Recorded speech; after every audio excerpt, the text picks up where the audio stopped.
I want everybody to picture someone lying in a hospital bed. They're not doing so well, probably dying. What's wrong with them? Their heart has sustained a lot of damage through either an infectious disease or some sort of accident or other defect. It's beyond surgical repair, and so at this point the only option is a transplant.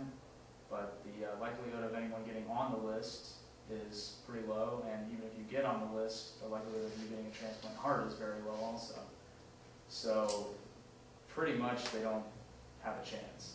I think they estimate, the American Heart Association estimates that every 16 minutes someone is added to the transplant list for a heart, and only about 1 out of 10 will get one if they find a match. So needless to say, there's a lot of people out there who would really like an alternative, and one of them that I feel personally has been hampered for way too long, and I apologize, I didn't know you were doing stem cell research too, is stem cell research.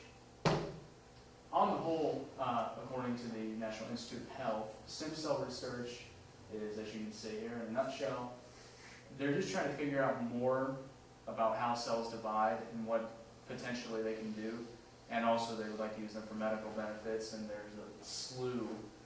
They can help them understand how diseases come about and how they can be treated better. They can be made to, in pretty much any form of human tissue, whether it be skin, heart, liver, kidney. They've even successfully made brain cells in a laboratory with stem cells, and that's something that was thought to be impossible for many years. But they've done it. And basically, stem cell research consists of two main types, adult and embryonic.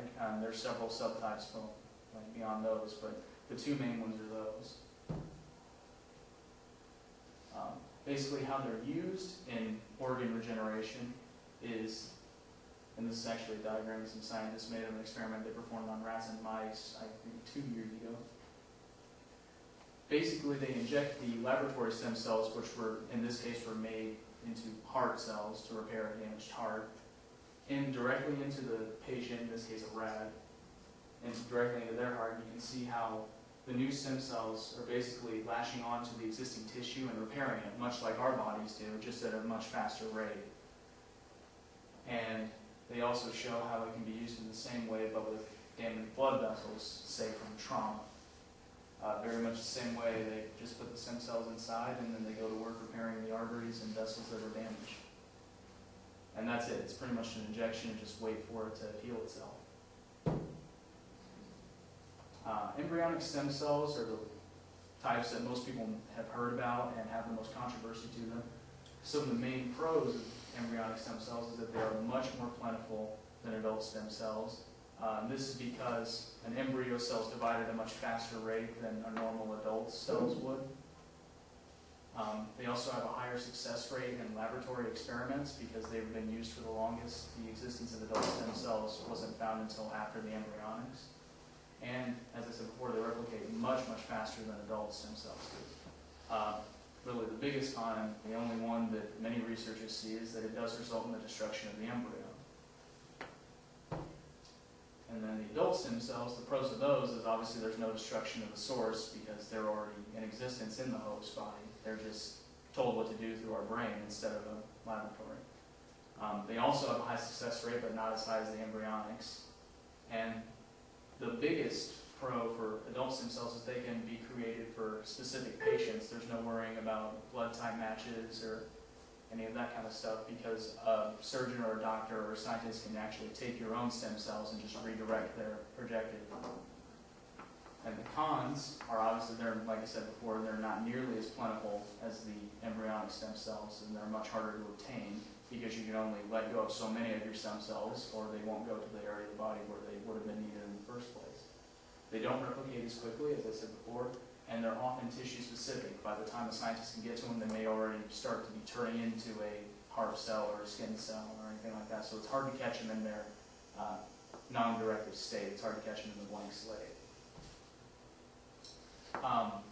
There are many organizations and individuals out there who oppose stem cell research. Mostly they oppose embryonic, but most people don't know the difference unless they read up on it a little bit. as I said, many of these organizations, particularly the radicals, believe that using embryonic stem cells is no different than murder. Many pro-life organizations say that it's no different than abortion and/or murder. But as you mentioned before, in vitro fertilization, the eggs that aren't used are discarded anyway. So and that's the only source they have for embryonic stem cells until very recently, which we'll get to in a second. Also, when stem cell research first came about, there was some concern that it was too close to cloning, and some people didn't like that too much. And as I said before, the bulk of these anti-stem cell organizations, most of their beliefs come about through myths that have come about, like we can only get stem cells from embryos, we're harvesting them, and that stem cells haven't worked in laboratory settings. They have, and a lot of misinformation along the way. And a bunch of pro-stem cell researchers like the National Institute of Health and the International Society for Stem Cell Research, obviously they claim that many patients out there today are being basically robbed of treatment because they know stem cells could work if they just had a little bit more development on them. And they also have recently, scientists have come up with numerous different ways than in the past to get stem cells and use them just as well, if not better, than the previous methods. And they also argue that the number of diseases and conditions that can be treated through stem cells grows every day. Basically, what you can do, if you agree with me and the many others that support stem cell research, probably nobody in here, but if you or someone you know is using in vitro fertilization, try to convince them to donate the unused eggs, because if they don't donate them, they're just going to be thrown away anyhow. And you can also contact the organizations like the ISSCR to learn how you can help and get some more information on stem cell research. You can do research on your own and just tell people you know, hey, listen, maybe this stuff has some merit to it. Or you can do what many have already done and write your congressman and any representative in the government, ask them to restore federal funding for stem cell research, have them help President-elect Obama and others who would wish to bring back that funding. And that's all.